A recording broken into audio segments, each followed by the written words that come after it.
Шұңқырдағы бақыт. Бақыт әлемді аралап жүріп, жолында кездескендердің бәрінің тілектерін орындады. Бір күні бақыт абайсызда шұңқырға түсіп шыға алмай қалады. Адамдар сол шұңқырға келіп тілектерін айтады. Бақыт олардың барлығының тілектерін орындады. Ешкім бақыттың шұңқырдан шығуына көмектесуге асықпады. Сол кезде шұңқырға бір жас жігіт келді. Ол бақытқа қарады, бірақ ештеңе талап етпей, «Бақыт, сен не қалайсың?» деп сұрады. «Мына жерден шыққым келеді», деді бақыт. Жігіт оған шұңқырдан шығуға көмектесті де өз жолымен кетті. Ал бақыт оның артынан жүгіріп кетті. Бақытты болу ғылымы туралы астарлы әңгіме. Бірде бір дана адам дүниенің сұлулығына тамсанып, өмірден ләззат алып, жол бойымен келе жатты. Кенет ол адам төзгісіз жүктің астында еңкейіп жатқан бақытсыз жанды байқады. «Неліктен өзіңді осындай азапқа салып жатырсың?» деп сұрады данышпан. «Мен балаларым мен немерелерімнің бақыты үшін қиналып жатырмын», деп жауап берді адам. «Арғы атамның бақыты үшін өмір бойы азап шекті. Атам әкемнің бақыты үшін азап шекті.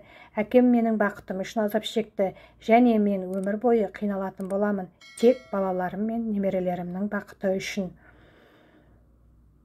«Ал сенің отбасыңда қандай ма бір бақытты адамдар болды ма?» деп сұрады данышпан. «Жоқ, бірақ менің балаларым, немерелерім міндетті түрде бақытты болады», деп жауап берді адам. «Сауатсыз адам оқуды үйрете алмайды, ал мінезі жұмсақ бүркітті тәрбиелей алмайды», деді данышпан. «Алдымен өзің бақытты болуды үйрен, содан кейін балаларың мен немерелеріңді қалай бақытты ету керектігін түсінесің». Бақыт туралы 3 көзқарас. Ертеде дүниеде 3 дос болыпты. Әрқайсысы өз бақытын армандаған, бірақ бақытқа деген көзқарастары әртүрлі болды. Біріншісі бақыт бұл байлық деп ойлады, ал екіншісіне талант бақыт сияқты көрінді. Үшіншісі бақыт ол отбасы деп ойлады. Ұзын болсын, қысқа болсын, бірақ бәрі де өз бақытына қол жеткізді. Дегенмен әр нәрсенің соңы бар. Достары өлім сағаты алдында қорытынды жасау үшін жиналды. Біріншісі айтты: «Мен бай болдым, бірақ бақытты сезінбедім. Мен сараң және адам жек көруші болып өлетін болдым». Екіншісі былай деді: «Мен талантты болдым, бірақ бақытты сезінбедім. Жалғыздықтан қиналып өмірден өтетін болдым». Ал үшіншісі: «Ал мен бақыттың не екенін сезіндім.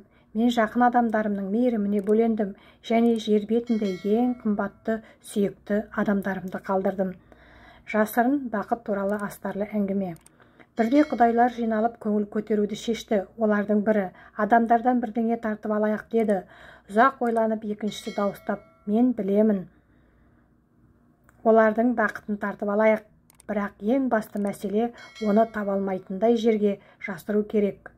Біріншісі айтты: «Оны әлемдегі ең биік таудың басына жасырып тастайық». «Жоқ, есіңізде болсын, олардың күші көп. Біреу көтеріліп тауып алады, ал егер біреу тапса, басқалары бақыттың қайда екенін бірден біледі», деп жауап берді екіншісі. Сонда біреу жаңа ұсыныс жасады: «Оны теңіз түбіне тығып қояйық». Олар оған былай деп жауап берді: «Жоқ, олардың қолынан бәрі келетін ұмытпа. Біреу сүңгуір аппарат құрастырса, онда олар міндетті түрде бақытты табады. Оны басқа планетада, жерден алыс жерде жасырайық», деп ұсыныс жасады тағы біреу. Жоқ, оның ұсынысы қабылданбады. «Біз оларға жеткілікті ақыл-парасат бергенімізді ұмытпайық. Олар бір күні әлемді шарлап, осы планетаны ашу үшін кеме ойлап табады. Одан кейін бәрі бақытқа ие болады».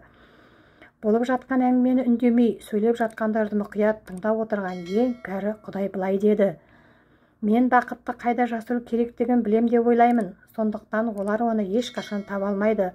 Барлығы оған бұрылып қызыға қарап: «Қайда?» деп сұрады.